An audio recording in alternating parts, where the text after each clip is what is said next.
ऐसा बाप नहीं चाहिए। एक बड़े शहर में रतनलाल अपनी बेटी संध्या और छोटे बेटे कुणाल के साथ रहता है। रतनलाल बहुत गरीब है और शराबी किस्म का आदमी है। वो रिक्शा चलाकर अपना जीवन यापन कर रहा है।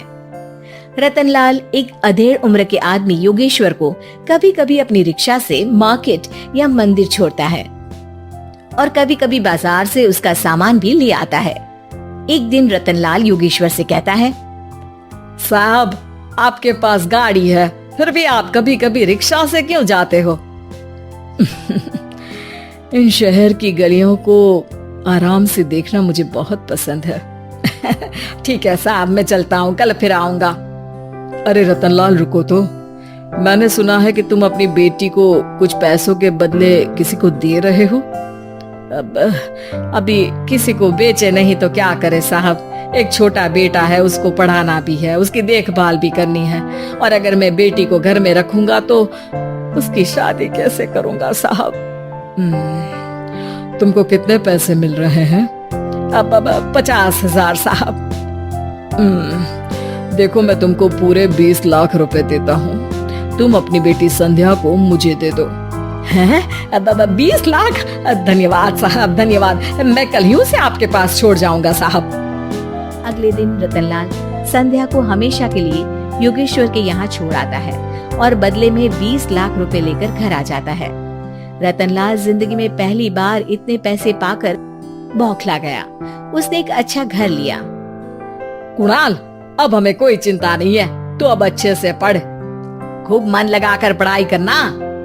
पापा, मुझे पढ़ाई करना अच्छा नहीं लगता। अरे तूने अगर ज्यादा बकवास की ना तो बहुत मारूंगा। कल से तू अच्छे स्कूल में जाएगा तो जाएगा, हाँ बस। कुणाल का एडमिशन एक अच्छे स्कूल में हो जाता है, लेकिन आए दिन स्कूल से शिकायत आती ही रहती है। 10 साल बाद एक दिन प्रिंसिपल मैडम रतनलाल को स्कूल में बुलाती है। रतनलाल, आपका बेटा कुणाल बहुत आवारा हो गया है और ये बिल्कुल भी पढ़ाई नहीं करता है, बल्कि उसका दिमाग गलत कामों में जा रहा है। अब मैं उससे बात करूंगा मैडम। ठीक है, आज ये आखिरी मौका है, अगली बार तो मैं उसे स्कूल से ही बाहर निकाल दूंगी। रतनलाल घर आ जाता है और कुणाल से कहता है, कुणाल बेटा, मैं तुम्हारे ऊपर इतना पैसा लगा रहा हूँ, फिर भी तुम स्कूल में सही से क्यों नहीं पढ़ते हो? आप तो रहने ही दीजिए, मैं सब जानता हूँ कि ये पैसा कहाँ से आया है। और वैसे भी अब ये पैसा मेरा है, मेरा जो भी मन होगा मैं करूँगा। आज के बाद मैं कभी स्कूल नहीं जाने वाला। रतनलाल को अपनी बेटी की याद आती है और वो रोने लगता है। 5 साल बाद कुणाल एक दिन एक लड़की को शादी करके घर ले आता है। पिताजी, ये मेरी पत्नी है स्वीटी। तुमने शादी कर ली? हाँ, शादी कर ली मैंने, दिखाई नहीं दे रहा? और अब से आप फिर से कमाना शुरू कर दो, बहुत बैठ कर खा लिया। कुणाल, तुम इस बुड्ढे को घर में क्यों रख रहे हो? देखो ना, ये शराब पीता है, इसे घर से बाहर निकाल फेंको। अरे स्वीटी, ये मेरे पापा है, कैसे बाहर निकाल दूं? और वैसे भी घर में कोई तो चाहिए ना काम करने वाला, नौकर समझ कर रख लो। इस बुड्ढी को तो घर से बाहर निकाल कर ही रहूंगी मैं कब तक इसके लिए खाना बनाऊंगी? स्वीटी एक दिन घर के बाहर पार्क में अपनी दोस्तों के साथ बैठी होती है। तभी वो रतनलाल को बुलाती है। पिताजी, मेरे कमरे में मैं अपना फोन छोड़ आई हूँ, जरा ला कर तो देना। हाँ जरूर, अभी लेकर आता हूँ। रतनलाल फोन लेकर आ जाता है। कुछ समय बाद स्वीटी के फ्रेंड्स भी चले जाते हैं। स्वीटी अंदर आकर शोर मचाती है, चोर चोर। कहाँ है चोर? मुझे तो यहाँ कुछ नहीं दिख रहा। अरे ये अलमारी खुली पड़ी है, जरूर किसी चोर ने ही खोली होगी। अरे कौन आया था यहाँ? यहाँ तो पिताजी आए थे बस। अरे बहू, मैं चोर नहीं हूँ। मुझे तो आप पर अब बिल्कुल भी विश्वास नहीं है पिताजी, क्योंकि जब आप पैसे के लिए दीदी को बेच सकते हो तो आप चोरी भी तो कर ही सकते हो। अरे लेकिन वो सब तो मैंने तेरे भले के लिए किया था ना। मैं तो कहती हूँ कि हमें इनकी कमरे की तलाशी लेनी चाहिए। तुम बिल्कुल सही कह रही हो, चलो। स्वीटी और कुणाल दोनों रतनलाल के कमरे की तलाशी लेते हैं और उन्हें वहाँ स्वीटी की ज्वेलरी और पैसे मिल जाते हैं। मैं तो पहले ही जानता था कि चोर आप ही हो। निकल जाओ मेरे घर से और दोबारा अपनी शक्ल मत दिखाना। रतनलाल आंखों में आंसू लिए घर से निकल जाता है। स्वीटी मन ही मन सोचती है, आज तो मेरी प्लानिंग सफल हो गई। जैसा मैं चाहती थी ऐसा ही किया और बड़ी आसानी से उस बुड्ढी को चोरी का इल्जाम लगाकर घर से भगा दिया। रतनलाल की हालत अब ज्यादा खराब हो गई और वो सड़क पर बैठकर भीख मांगकर खाने लगा। एक दिन वहाँ एक गाड़ी आकर रुकी और सड़क पर बैठे सभी भिखारियों को अपने सेंटर ले गई।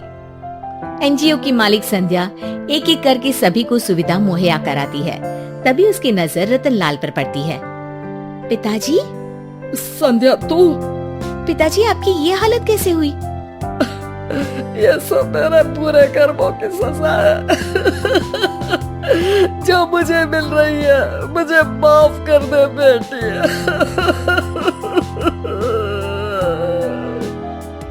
पिताजी, मैं आप पर बिल्कुल भी गुस्सा नहीं हूँ, क्योंकि आपने मुझे यहाँ भेजकर अच्छा ही किया। मेरी जिंदगी बदल गई। लेकिन ये सब हुआ कैसे बेटा?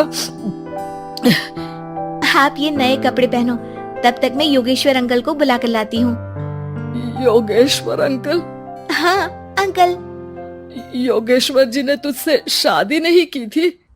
नहीं तो पापा, उन्होंने तो मुझे पढ़ा लिखा कर इस काबिल बनाया है कि मैं आज सबकी सेवा कर पा रही हूँ। रतनलाल पश्चाताप करके रोता रहता है।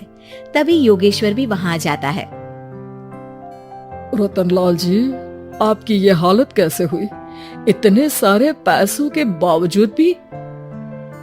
क्योंकि मैंने बेटे और बेटी में भेदभाव किया था। लेकिन आपने ये कैसे किया? मुझे ये जानना है, बताइए।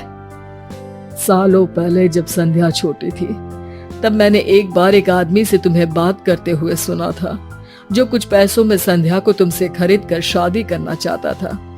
मैं उस समय एनजीओ में बच्चों के लिए ही काम कर रहा था और मैं किसी भी लड़की की जिंदगी खराब होते नहीं देख सकता था। इसलिए मैंने अपने जीवन की कमाई का एक बड़ा हिस्सा तुम्हें दे दिया था। सच में कितना गलत था मैं। मुझे माफ कर दो। अब आप दोनों मेरे साथ घर चलो और आज मैं अपना सच्चा प्रायश्चित करना चाहता हूँ। योगेश्वर और संध्या रतनलाल के साथ घर जाते हैं। स्वीटी दरवाजा खोलती है। चोर भिखारी, तू फिर से आ गया? चल भाग यहाँ से बुड्ढे।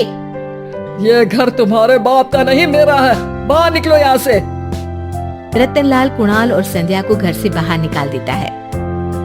योगेश्वर जी, अब ये घर आपका है और अब आप यहाँ एक और एनजीओ खोल सकते हैं। शायद अब ये सच्चा प्रायश्चित है।